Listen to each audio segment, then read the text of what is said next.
Good evening, everyone. This is Angie Stewart from My Inner Light or Miami Inner Light here at Kardec Radio. So it doesn't matter if you are listening to this talk through kardecradio.com or if you are seeing this video live or if you're seeing the video later on, the recorded version. We are very happy that you are here and welcome to this study. So just to start, I would like to let you know that tonight is an extra study because the study should have happened last week. And I was in New York City traveling for business, and I also visited my loving spirit center called the Inner Enlightenment. I love them, and they were celebrating 11 years old. So it was a blessing to be there. But the day of the study, I was in a friend's house and the internet didn't work, so it was a big problem.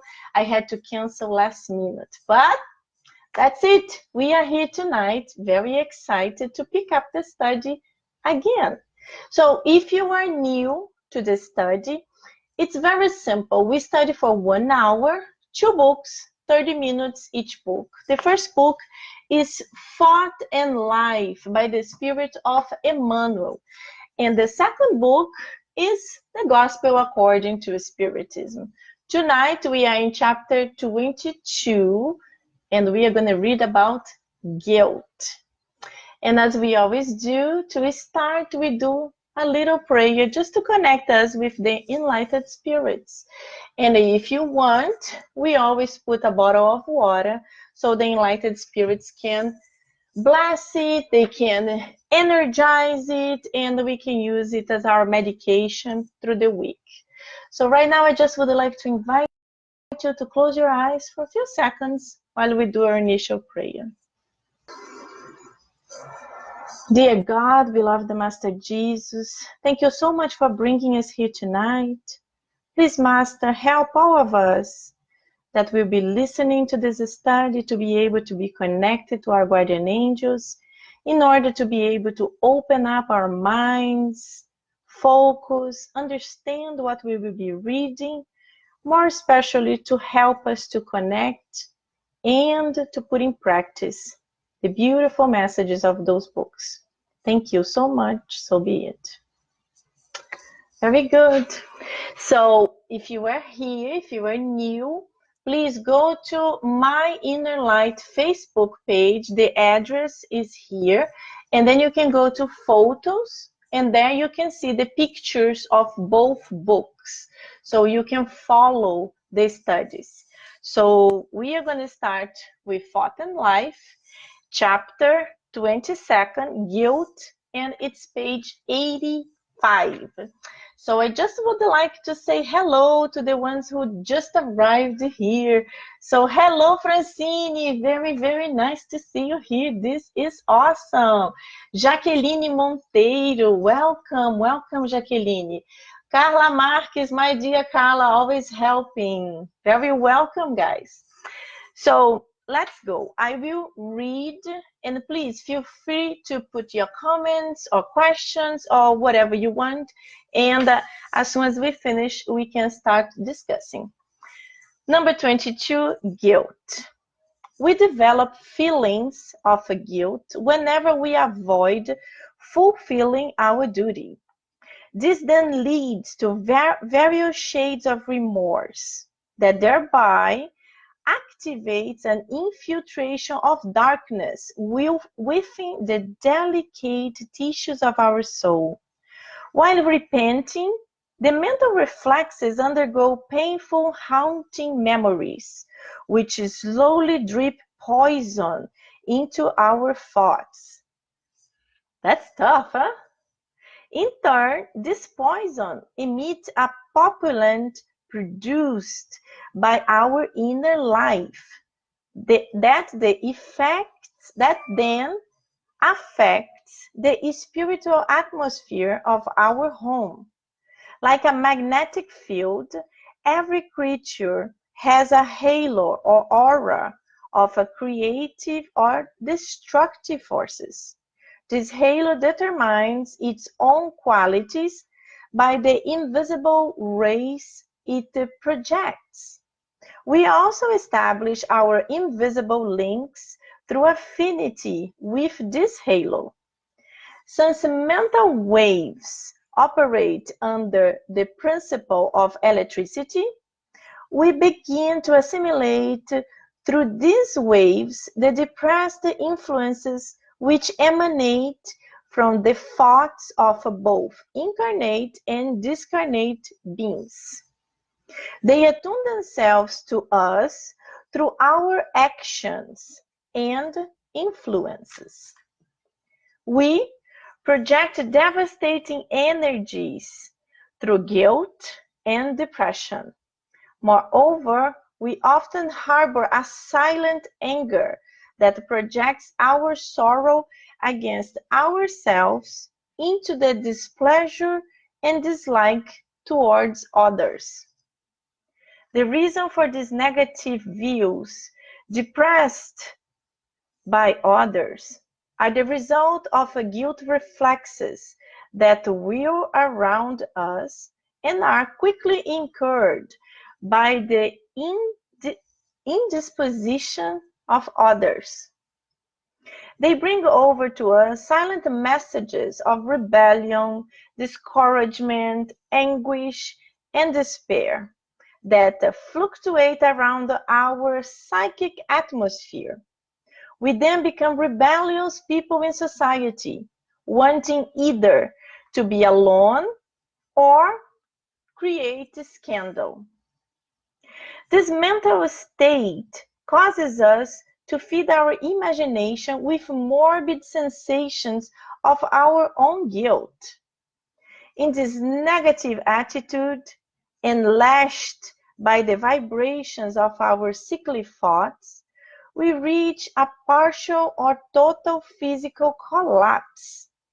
Our body and soul develop complicated illnesses whose diagnosis elude classical pathology. The guilt feelings, with all their disturbances, will continually reflect upon areas of the body and soul corresponding to the type of remorse we carry. Likewise, neglecting one's duty also causes painful results, demanding restitution with each incarnation. Therefore, guilt requires a readjustment with true humility in order to attain a quick settlement. This act of humility preserves our vibratory equilibrium, thereby avoiding a disturbing series of long reparative work. This is why Jesus advised us, not only as a divine master, but also a wise physician, to reconcile with our adversary while we are still with him on the path. Jesus taught us how to find happiness that is based on pure love and unlimited forgiveness. Wow. This book is very powerful. All the pages, all the chapters are very powerful, but this one is especially powerful. It's very condensed. Instead of 3 pages, it's just 2 pages, and it's difficult, but we can digest little by little, trying to understand the real meaning that Emmanuel wants to pass to us. You can think like, oh, it's very depressing, it's very negative, but in reality, it's a wake-up call for us. We all have tendencies or guilty feelings of thinking like negative about other people, or sometimes thinking about horrible things we did or we think they are horrible. And instead of being able to make peace, to talk about it, to ask for forgiveness, we just keep this shut inside of us. And as Emmanuel talks here, we have a magnetic field around us. And when our ideas are not the best ideas, this can be a problem because we start attracting other negative ideas. We start attracting thoughts that sometimes are not even right ones. It's almost like our imagination fluctuates towards something even more negative than what it is in reality. So it's important for us to really understand it a little bit better. So let's try. Let me see who arrived here. Patrícia da Silva Pinto. Hello, Patrícia. Welcome. Teresa Castro. Hello, Teresa. Long time I haven't seen you here.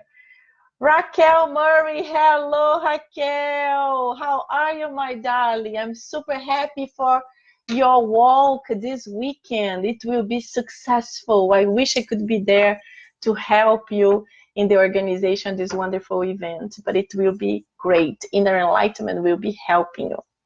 So my friends, please write anything you would like to talk about, what you understood about what Emmanuel said. But let's go little by little. Let's go back to the beginning of the chapter. Then he says, we develop feelings of guilt whenever we avoid fulfilling our duty. This then leads to various shades of remorse that thereby activates an infiltration of darkness within the delicate tissues of our soul. So it's almost like we are prepared, our machine, our physical machine, spiritual machine, is prepared to do good. So we are all prepared to do good. But whenever we don't do something good, immediately it triggers like a red flag, even if we don't realize it. There is a red flag that starts making things around us not really good. And we don't understand this immediately, but these are what he describes as these various shades of remorse. And yeah, sometimes you're going to say, well, I don't even remember feeling remorse for that. Yeah, sometimes we don't remember in that moment. Sometimes something happened to us that hurted us so much that the consequence of what we did, we in our mind, we think, no, that person deserved that. So we don't develop the guilt feeling immediately, but with the time, we will. With the time, we will. And that's why it comes in various shades, various different levels. And then let's continue. While repenting, the mental reflexes undergo painful, haunting memories with slowly dripping poison into our thoughts. So poison into our thoughts. That's like when we start thinking about something or about a person, and suddenly the things start getting a little bit tougher than what really happened. It's almost like, let's suppose a very simple example. Very simple, okay? We are in a place and it's a little crowded, and suddenly someone stepped on our foot. And immediately we think, well, it's crowded and the person didn't see. But then this person don't apologize. And then you start like, I can't believe it. He did not apologize, so it was in purpose. So things start getting worse. So the simple agglomeration of people already becomes a thought of somebody doing it in purpose. And then we can continue, we can go on. Oh, I saw that guy didn't like me as soon as I arrived in this place. So you can see that it could be really our imagination being really darkened by these poison thoughts. It could be like that. So we should imagine if it could be like that. And then it continues. Like a magnetic field, every creature has a halo or aura of creative or destructive forces. So this halo that he's talking about is our magnetic field. So when we are well, when we are good, when we are vibrating positively, we attract spirits that are well, that are good, and that wish the exactly same thing we do in the positive way. But whenever we are not very good, whenever we are kind of cultivating negative thoughts. Maybe we had a bad day. The accumulation of negative thoughts is bigger too. And that's like this negative imagination. So we really have to break it. We really have, when we realize something is not good, we have to break it. And sometimes you're going to say, Angie, it's very difficult. When we have something negative, when we have a problem, it's very difficult to break it because something just happened or it's hurting me really bad and I don't want to talk about it. It's okay. But it's important for us to analyze that feeling, the feelings happening. Are you always like this? Do you always accumulate some kind of anger, some kind of a negativity, some kind of a problem that you do not talk about, that you do not revisit in a more positive way?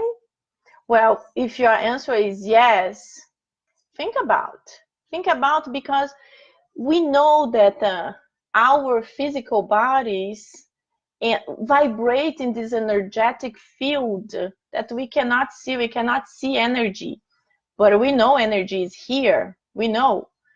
So if you realize you are accumulating this, what can you do to change? What would you be able to do?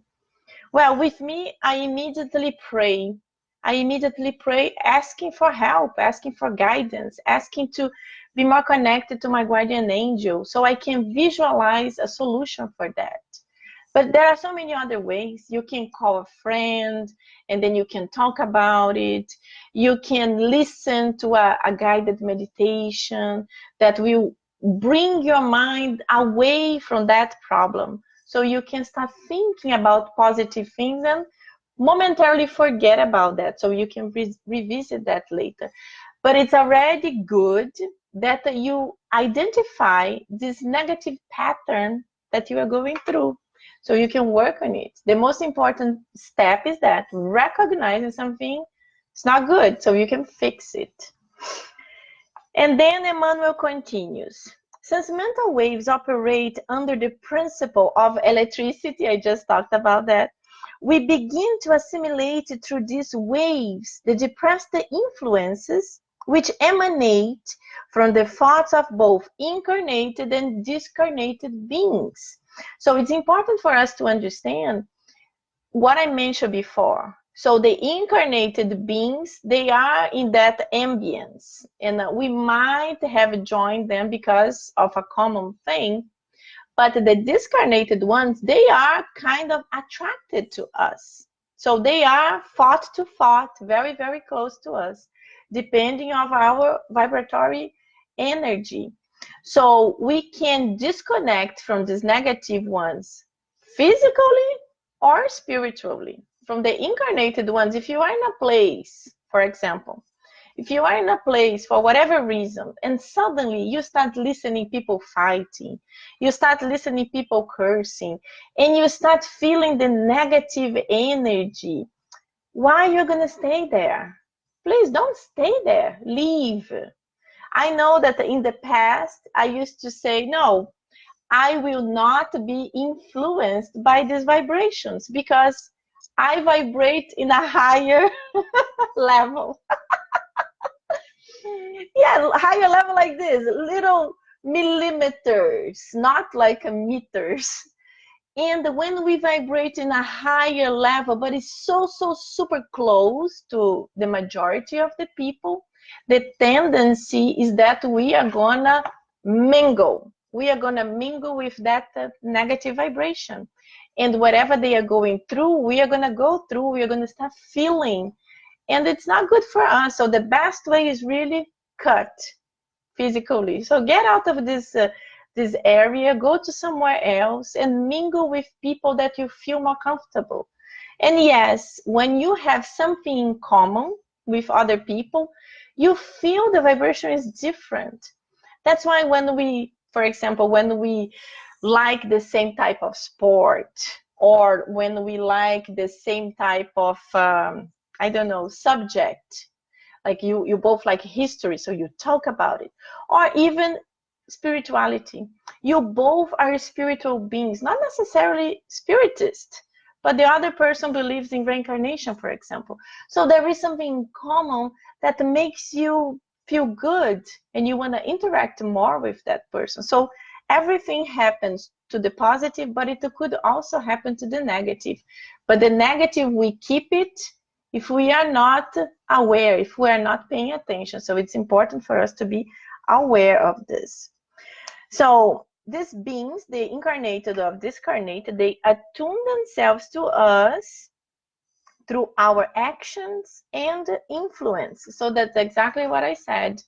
So what we do is what we are. So we want to be positive. We want to do positive things to attract positiveness around us.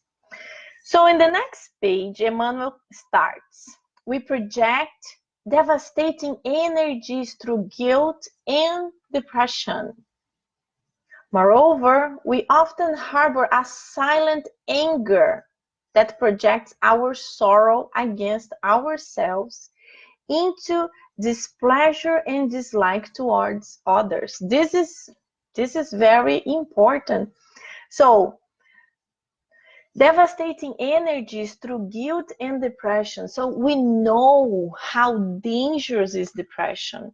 You know, there are so many different levels of depression, but we know that the deeper levels of depression, they are so difficult that they require really medication, because the person needs to have more balance to be able to go back to a little bit higher level of energy.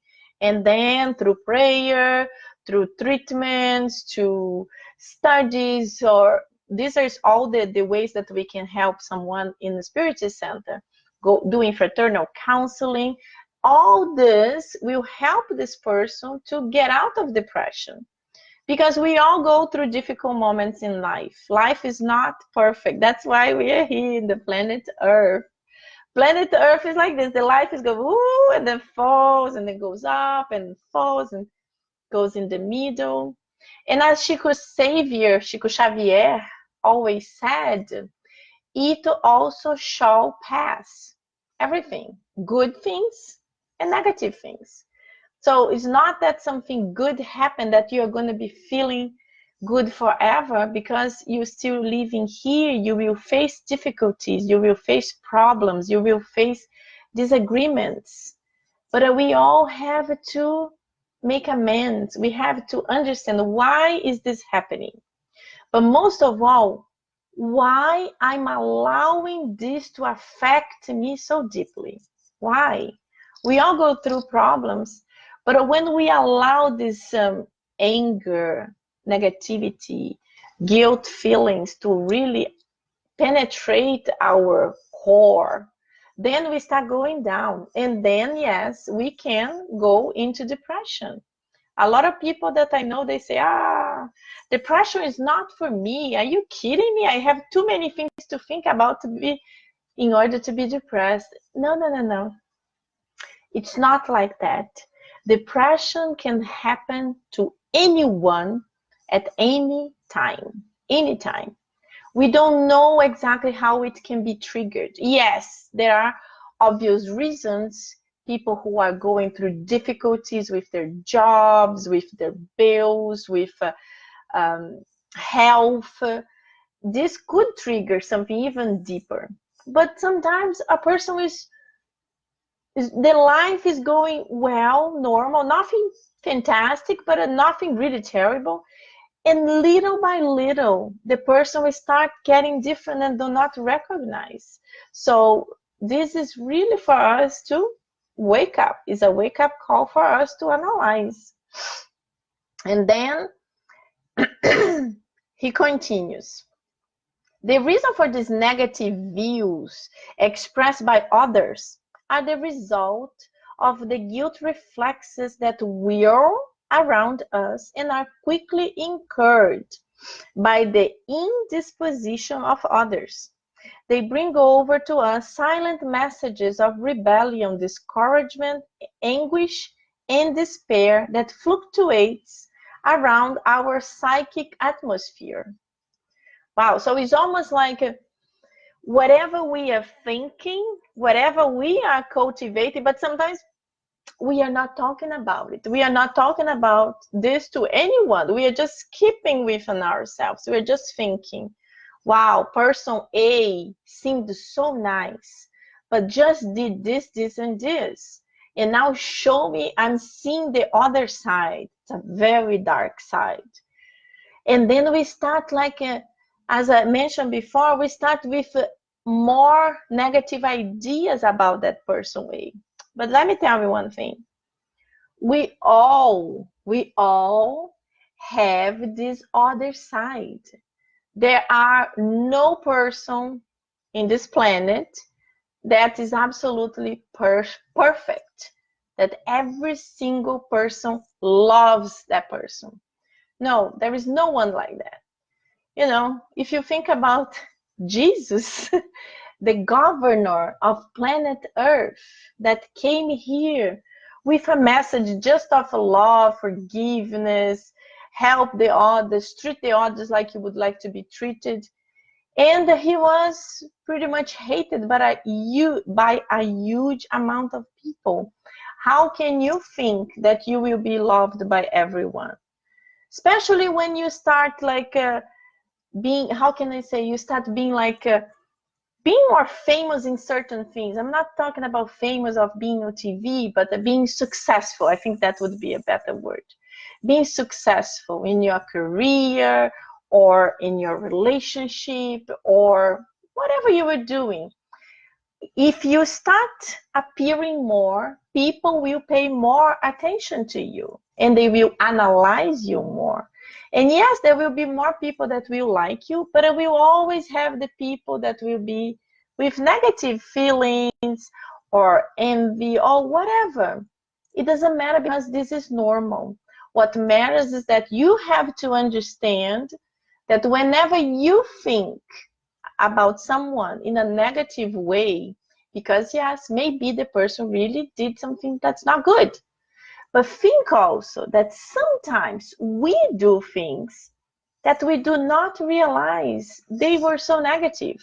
We do not realize they affected someone else in a very negative way either. So that's why it's so important for us try to avoid judging.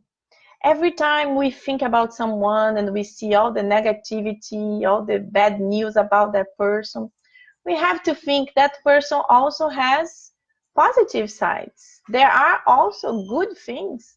We might not know, but there are also positive things in everything in life. So this helps us to understand, yes, she did a mistake, but I did, or I also could have done something similar. Maybe I was not exposed to that situation in that moment. And then he continues. In this negative attitude, we lashed by the vibrations of our sickly thoughts, we reach a partial or total physical collapse. That's when we get exhausted.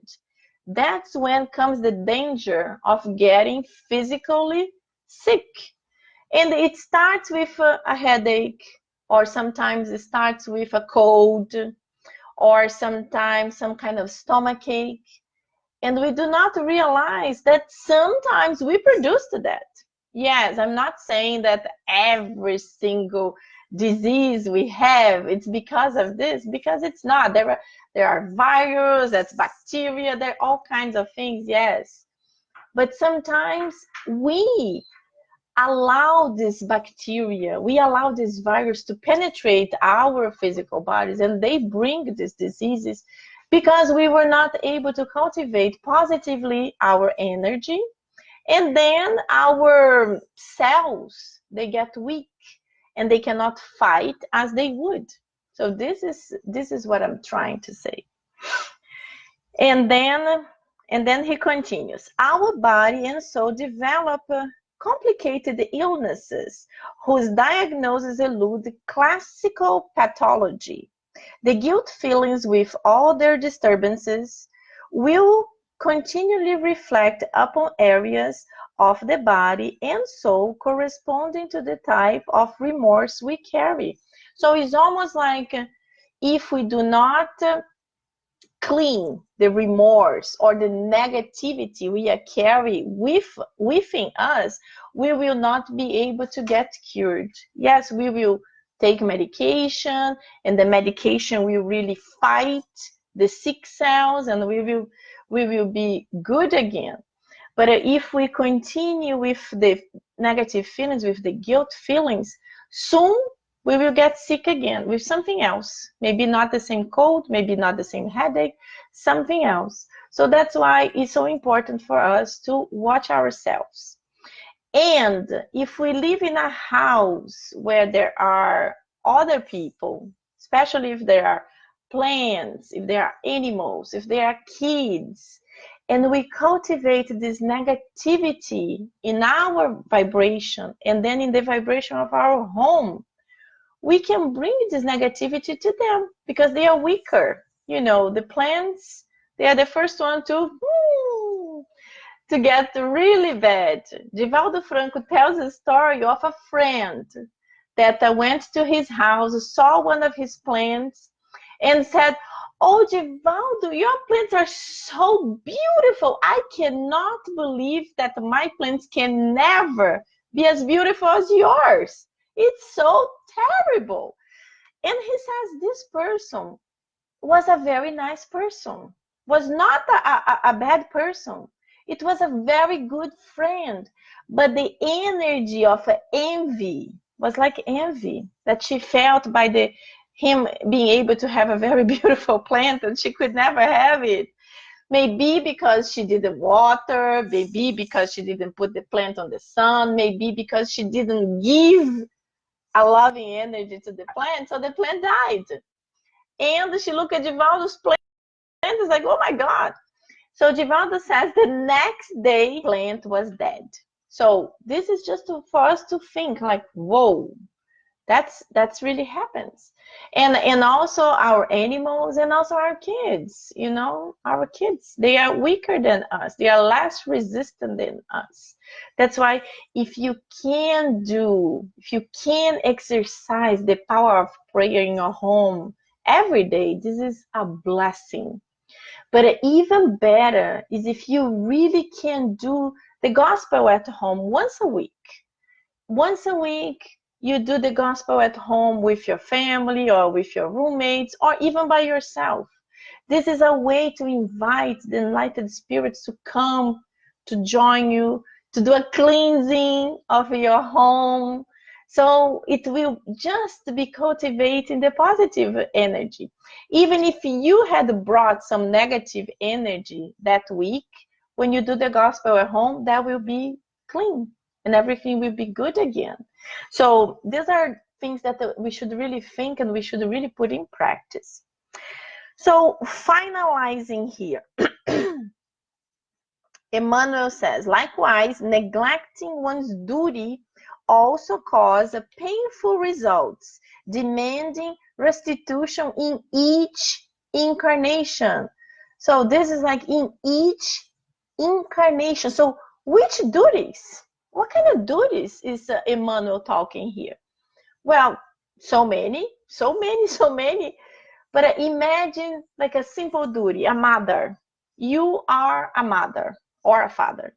So you have that little child that God allow you to be able to be mother or father, and depends absolutely, totally of your care. You need to provide for this child. The child needs to eat, needs to be dressed, needs to go to school. So you need to do it. If you don't do it, that's a problem. So you say, "Oh, I don't do it because I'm very busy. I work the whole day. I have 3 jobs or whatever. So I pay a babysitter or the kid goes to school." Yes, it is possible. And nowadays with our crazy busy societies that the mother has to work so many hours, the father has to work so many hours. Sometimes both of them are away from the children. You have to make a way We don't know when, the weekends, but you have to make a way to dedicate time for your children, at least to replace the hours that you are working so much in the weekend, so you can bond with your kids and you can continue establishing the rule that you requested. So imagine in another thing, imagine in the political sense, imagine a politician, imagine a governor of a city, of a state, or a president of a country, or even of a company. So under himself, there are responsibility of so many people. So his actions are extremely important. And if he through his let's say through his period of being governor, for example, he did lots of things that were not really good, and he wanted to do like that because he thought they were the best things in his view, but he did not listen to the people, or maybe he did not listen to the advisors. This will be carried on to his next life. Sometimes even in this life we see things happening, but for sure these negativity things, these wrong doings, when you have a position of power, will be carried with you, and it's very bad, it's very negative. So this sentence is very important. Likewise, neglecting one's duty also causes painful results, demanding restitution with each incarnation. So let's think about it. And then finalizing, therefore, guilt requires a readjustment with true humility in order to attain a quick settlement. This act of humility preserves our vibratory equilibrium, thereby avoiding a disturbing series of long reparative work. So when we become humble, when we recognize we did something wrong and it needs repair, needs reparation, we need to work towards that to make amends, then we might not need to carry these issues to different reincarnations. We can start making amends in this life. We can start seeing what was wrong and, okay, what can I do to change it? So that's the beauty of spiritism, and that's the blessings of God, because God is not this negative being that has a book that writes every single mistake we commit. So we will have to come the next life to work on that. It's not exactly like that. If we are able to recognize and repair in this life, we are not going to carry this to the next one. What happens is that we do not recognize, we do not repent, and we do not work towards making it better. That's the problem. So the final paragraph, this is why Jesus advised us, not only as a divine master, but also as a wise physician, to reconcile with our adversary while we are still here with him on the path. Jesus taught us how to find happiness that is based on pure love and unlimited forgiveness. So if we were able really to love and to forgive, not just the others, but sometimes ourselves, life would be so much easier. So as you saw, sometimes we carry guilt with things that we did. So we carry this negative feeling within ourselves, and it brings so many other problems. But if we can start practicing the roller coaster a little bit more, so we are not just like, oh, and then we collapse. But if you are able to go a little bit more stable, life will be good, life will be better. So let's try this. Let's try to love more, forgive more, and be more positive, not judging too much, because we also make mistakes. So this will make the big difference. So we have to stop here, the Thought and Life, and now we change books. So we now go to the Gospel according to Spiritism. If you just arrived, please, you can go to My Inner Light, the page on Facebook. Then you can go to photos and you can see the book there. And we are on page 53. We are studying chapter 1, Moses. So the last time we read about Moses, and we read that there are two distinct parts, that there is the Mosaic law and there is the disciplinary law. And we also read the 10 commandments that God transmitted to Moses and he wrote in the big stone piece. So tonight we are going to start reading on page 53. That's where is Kardec's comments about Moses. So he starts. This law is for all times and all nations. It's talking about the 10 commandments, the Mosaic law that God gave to Moses. So this law is for all times and all nations, and therefore has a divine character. All the others were laws established by Moses. He's talking about the disciplinary laws that Moses created, who had to use fear in order to restrain a naturally troublesome and indisciplined people, among whom he had to combat the deep-rooted abuses and prejudices acquired during the slavery in Egypt. So imagine the time of Moses, much before Jesus Christ. And Jesus was more than 2,000 years ago, and Moses was 3,500 years before Jesus. So you can imagine this type of people that were living there. People that were really close to the cave ages, people that to decide a disagreement was almost like through killing.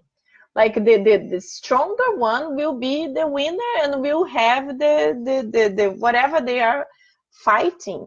So it was very difficult to Moses to be able to make these people to follow his rules. So Kardec continued.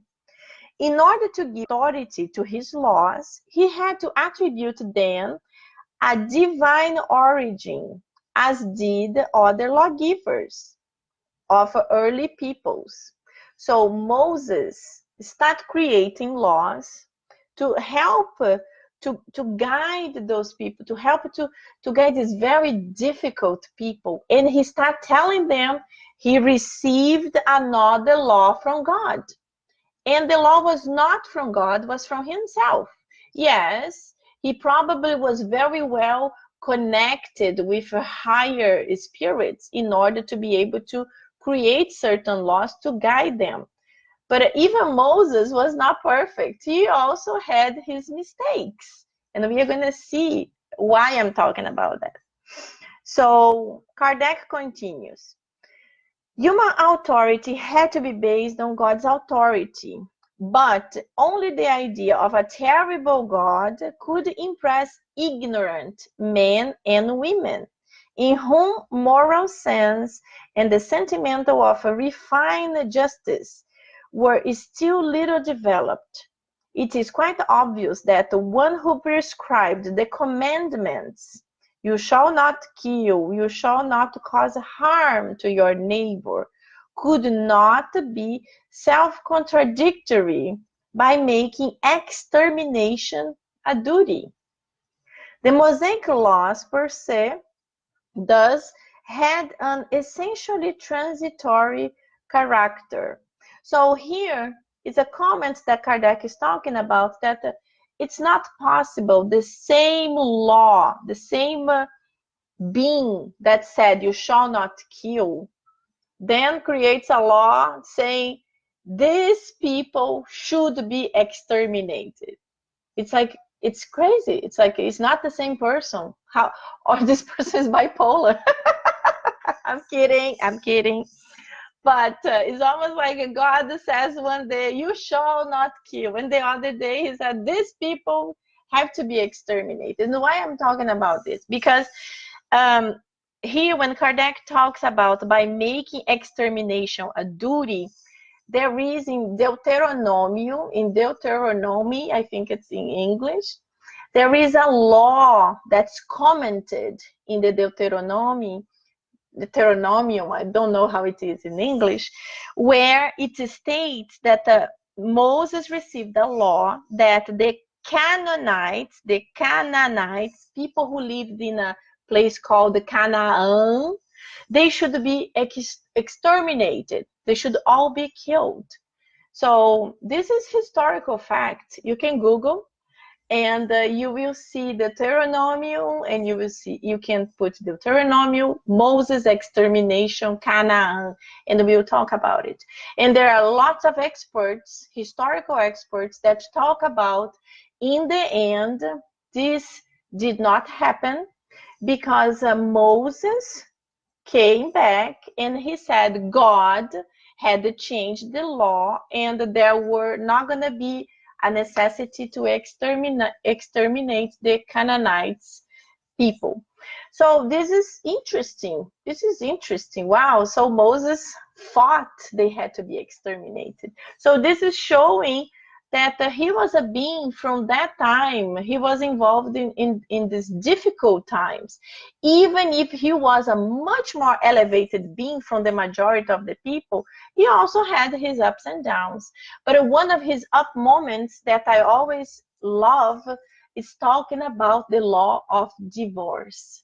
So in the time of Moses, the men were allowed to have many wives, up to 10 wives. Each man could have up to 10 wives. And what happened is that with the time, the older wife was kind of abandoned. And in the end, it became really abandoned because the husband just threw her out of the house. And because of their society was already full of rules, full of stigma, if a married woman is abandoned by her husband, she cannot go back to her father's home. So what this woman will do? In that time, women had no jobs. What they did was to take care of the family. They had to cook, they had to clean, they had to sew clothes, they had to do so much. It was like an intense job, not paid, and very intense. So Moses, seeing this going on, what he did, he established many laws. Little by little, he started establishing laws. And then he started establishing the maximum number of wives were 10. And then he established that the husband has to have enough of a salary. He had to make enough money to provide to all of the wives. And then he said, if an older wife has to be abandoned, she has to receive a salary to be able to survive. And this is really an improvement because, as I was just talking about, she could not go back to her father's house. So she had two options, basically. One was to be homeless, to live on the streets and begging for money, begging for anything that she could survive. And the other option was to be a prostitute. So it was really terrible. Moses saw this and he started establishing this. So if you want to now divorce your older wife, you have to provide her a salary that she will be able to survive. She will be able to eat, to have a place to survive. And this is beautiful because he was a visionary. He saw that touching the pockets of this man, little by little things would start changing. And then it really changed. And with the time, the Hebrew people became monogamic. So they could not have more than 10 wives. They really had one wife. So, and then we have our society of nowadays. So this is beautiful. This is really interesting. This is historical fact. So let's move on to Christ, number 3. And please, I talk so much. If you want to make any comments, if you want to say anything, just write it there. I don't even see if you can maybe you guys wrote and I'm not following. So sorry. I didn't see we have things here.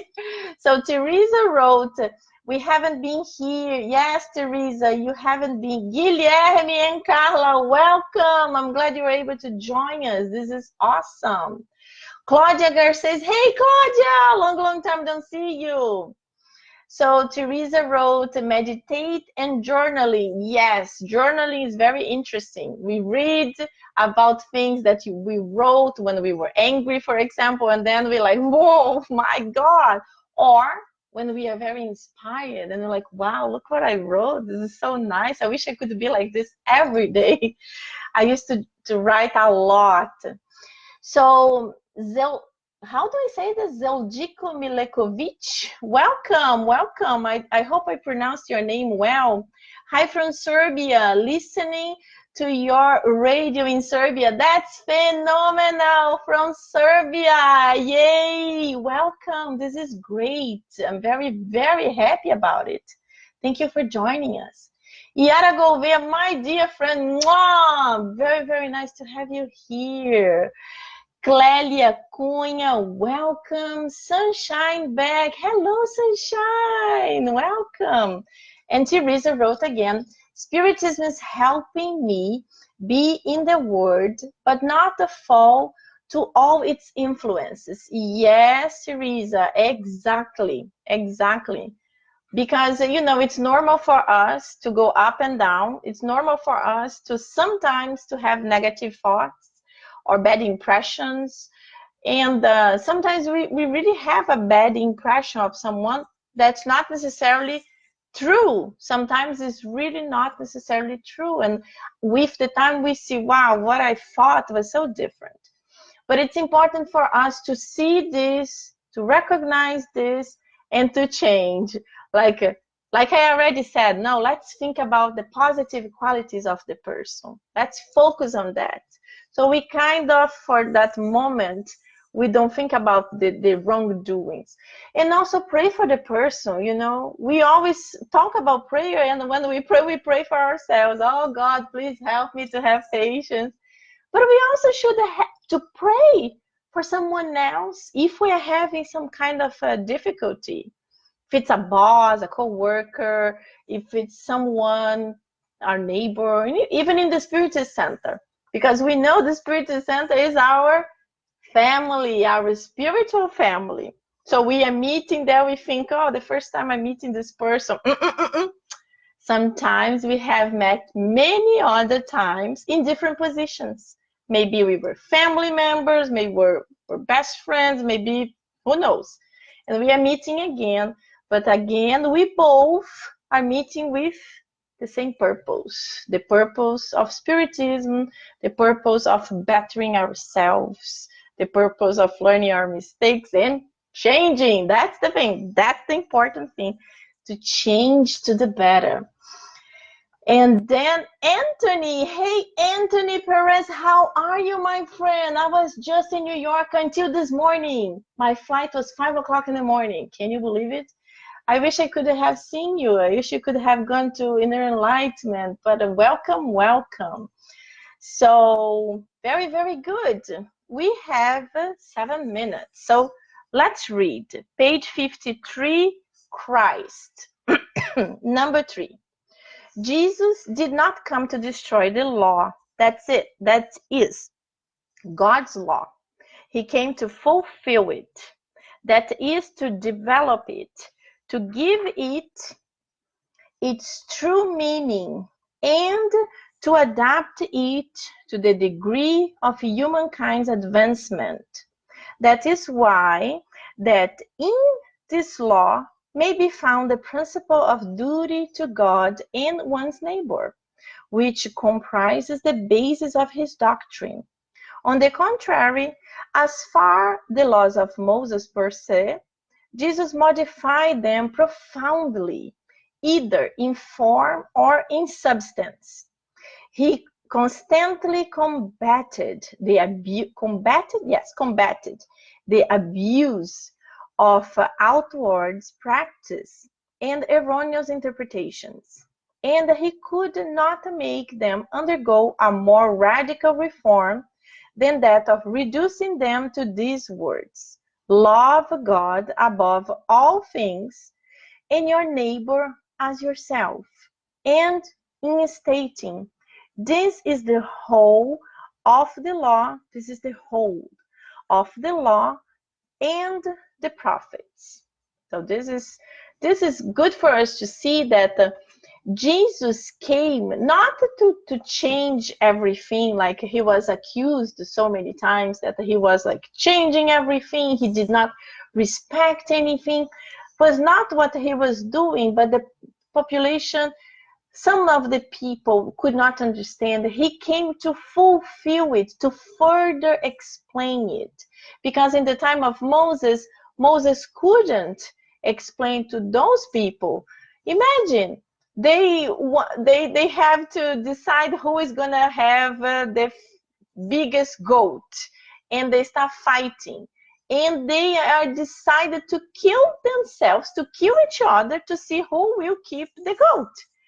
So imagine that time, how difficult it was. So imagine in the time of Jesus, when Jesus came and Jesus was saying, you have to forgive each other. You have, like in a case like that, Jesus would say, forgive each other. If you cannot decide who will keep the goat, kill it and share it. And they wouldn't be able to accept. So Jesus came to further explain.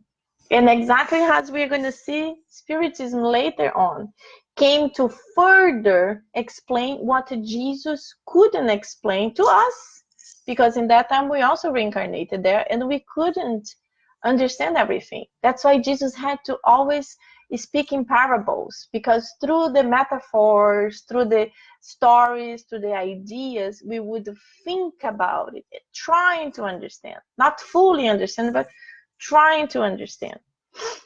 And then Kardec continues, by these words, heaven and earth shall not pass away before everything is fulfilled, up to one single iota.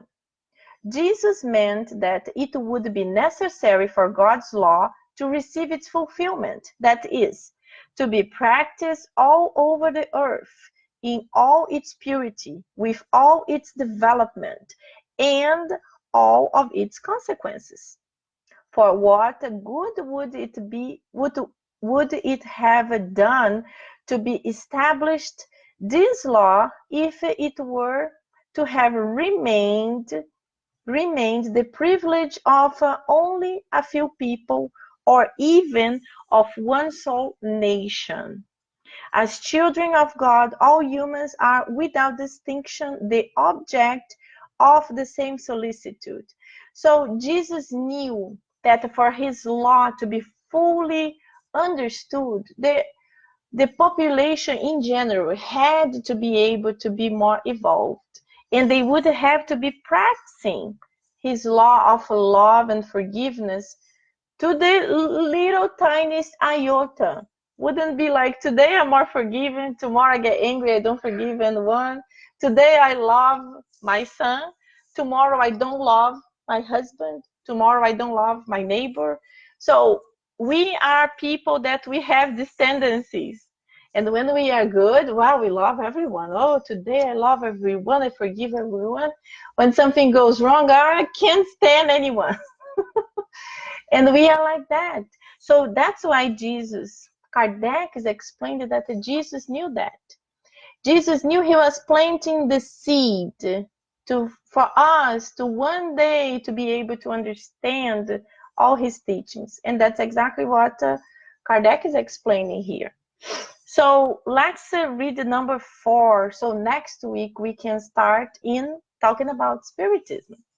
So Jesus' role, however, was not simple, that of a moralistic lawgiver with no other authority than his own word. He came to fulfill the prophecies that had announced his coming. His authority derived from the exceptional nature of his spirit and his divine mission. He came to teach humans that the true life is to be found not on the earth, but in the kingdom of heaven. To teach them the way that leads there, the means of reconciling themselves to God and to forewarn them regarding the progress of future things for all the fulfillment of human destiny. Nonetheless, he did not say everything, as I said, and at many points he limited himself to sowing the seed of the truths that he himself declared could not yet be comprehended. He spoke of all things, but in terms explicitly in varying degrees. In order to understand the hidden meaning of certain words, it would be necessary for new ideas and knowledge to come to provide humans the key. And such ideas could not come before the human mind had acquired a certain degree of maturity. That's amazing. Science would have to contribute strongly toward the emergence and development of these ideas. Therefore, it would be necessary to give science time to progress. This is beautiful. So Jesus knew everything, of course. He knew we were his little kids that need so much to be able to progress and to develop. And we know that in the time of Jesus, the apostles, one of them asked Jesus, Master, why do you talk to them in parables, but to us you talk directly?